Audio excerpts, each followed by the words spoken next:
वेषांतर आणि सत्तांतर राज्याच्या राजकारणामध्ये गेल्या काही दिवसांपासून या मुद्द्यावरून राजकारण रंगलंय। पत्रकारांशी अनौपचारिक गप्पांमध्ये दादांनी वेषांतराचा विषय काढला आणि त्यावर विरोधक तुटून पडलेले आहेत। आता मात्र दादांनी तो मी नव्हेच म्हणत वेषांतरावरून रान उठवणाऱ्यांचं उघड आव्हान दिलेलं आहे।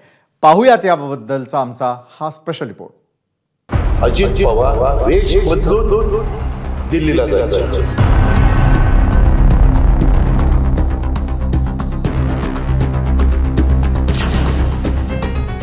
आदमी ने नाम बदली करके ट्रैवल किया, तो अगर टेक्नोलॉजी में ऐसे कोई भी जा सकता है, so is that checks and balances people can not, so the Aadhaar card is critical for identification, और how will you identify your passenger? संसदेला आव्हान आहे ते पाहावं, तपासावं, आज जे खरं असेल तर अजित पवार राजकारणात बाजूला जाईल।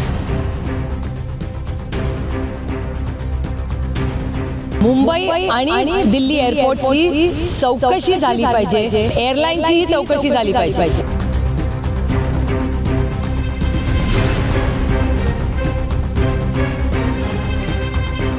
खरं नसेल तर ज्यांनी संसदेमध्ये कुठलाही पुरावा नसताना कुठलाही काही खरी माहिती जाणून न घेता जे आरोप केलेले त्यांनी राजकारणात संन्यास घ्यावा। अजितदादा आणि सुप्रियाताई बहीण भावांमधल्या या खडाजंगीचं कारण ठरलंय वेषांतर आणि महाराष्ट्रातलं सत्तांतर। शरद पवारांना रामराम करत अजित पवार शिंदे फडणवीस सरकारमध्ये सामील झाले आणि सत्तेतले तिसरे पार्टनरही झाले। सरकारमध्ये सामील होण्यापूर्वी अजित पवार वेषांतर करून अमित शहांना भेटत असल्याची माहिती समोर आली। मग काय, ब्रेकिंग न्यूजमध्ये अजित पवार आणि हेडलाईनमध्ये सुद्धा अजित पवारच। यामुळे विरोधकांना आयतं कोलीत मिळालं। कोविड काळामध्ये अजित पवार वेषांतर करून कुणाच्या आशीर्वादाने हवाई प्रवास करायचे, हा प्रश्न आता उपस्थित करण्यात आला आहे। गेले 3 ते 4 दिवस गप्प बसलेल्या अजित पवारांनी अखेर उत्तर दिलंच। राजकीय लोकांनी पण त्याच्याबद्दलचं स्टेटमेंट केलं की अजित पवारांनी मधल्या काळामध्ये जो निर्णय घेतला त्याबद्दल अजित पवार वेश बदलून दिल्लीला जायचे। दादांत खोटं आहे। अजित पवार वेश पालटून दिल्लीला जात होते किंवा नाव बदलून जात होते, ही स्वतः त्यांनीच दिली आहे ना माहिती। त्यांच्या निवासस्थानी झालेल्या वार्तालापात त्यांनी सांगितलं, आमचा काय संबंध आहे। त्यांनी हा गौप्यस्फोट केला ना। वेषांतर करून अजित पवारांच्या कथित दिल्लीवारीबाबत सुप्रिया सुळेंनी संसदेत प्रश्न विचारला होता। आदमी ने नाम बदली करके ट्रैवल किया, तो अगर टेक्नोलॉजी में ऐसे कोई भी जा सकता है, so is that checks and balances people can not, so the Aadhaar card is critical for identification, और how will you identify your passenger?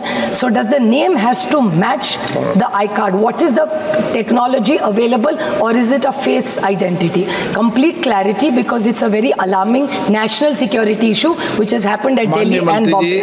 And is it a criminal offense if you don't travel with the right name? Supriya सुळेंच्या या प्रश्नाला उत्तर देताना अजित पवारांनी थेट राजकीय संन्यासाची भाषा करत ओपन चॅलेंजेस दिलं। कुठं तुम्हाला पुरावा मिळाला की अजित पवारांनी नाव बदललं आणि ते काय कार्ड घेतलं? संसदेला आव्हान आहे ते पाहावं, तपासावं, आज जे खरं असेल तर अजित पवार राजकारणात बाजूला जाईल। खरं नसेल तर ज्यांनी संसदेमध्ये कुठलाही पुरावा नसताना कुठलाही काही खरी माहिती जाणून न घेता जे आरोप केलेले त्यांनी राजकारणात संन्यास घ्यावा। नक्की काय दादांचं वेषांतर हे आता शेवटी 0 आवर जो संसदेतला असतो तिथपर्यंत पोहोचला। संसदेच्या 0 आवरपर्यंत तो मुद्दा जाण्याइतपत तो किती कमालीचा द्वेष दादांच्याबद्दल मनामध्ये निर्माण झाला आहे ते असं माझं स्पष्टपणाचं जाहीर म्हणणं आहे। दादा माझ्या निवासस्थानीच अनौपचारिक चर्चा झाली। तुमचा माझा कट्टा आधी कुठेतरी झाला, तिथल्या अनौपचारिक चर्चेतले काय मुद्दे बाहेर काढले तर मग अनेकांच्यासाठी अनेक अडचणी तयार होतील। लोकसभेच्या निकालानंतर विशेषतः बारामतीतल्या पराभवानंतर अजित पवारांच्या समोर आव्हानांचा डोंगर उभा राहिलेला आहे आणि त्यात आता भर पडली आहे ती कथित वेषांतराच्या कहाणीची। विरोधकांनी या प्रकरणाला राष्ट्रीय सुरक्षेच्या मुद्द्याचं लेबल लावत केंद्रीय गृहमंत्री अमित शहांकडे देखील बोट दाखवायला सुरुवात केली आहे. विधानसभेच्या तोंडावर चर्चेत असलेलं वेशांतर सत्तांतरासाठी की सत्ता टिकवण्यासाठी प्रभावी ठरणार हे येणारा काळच ठरवेल. ब्युरो रिपोर्ट, एबीपी माझा. एबीपी माझा, उघडा डोळे बघा नीट.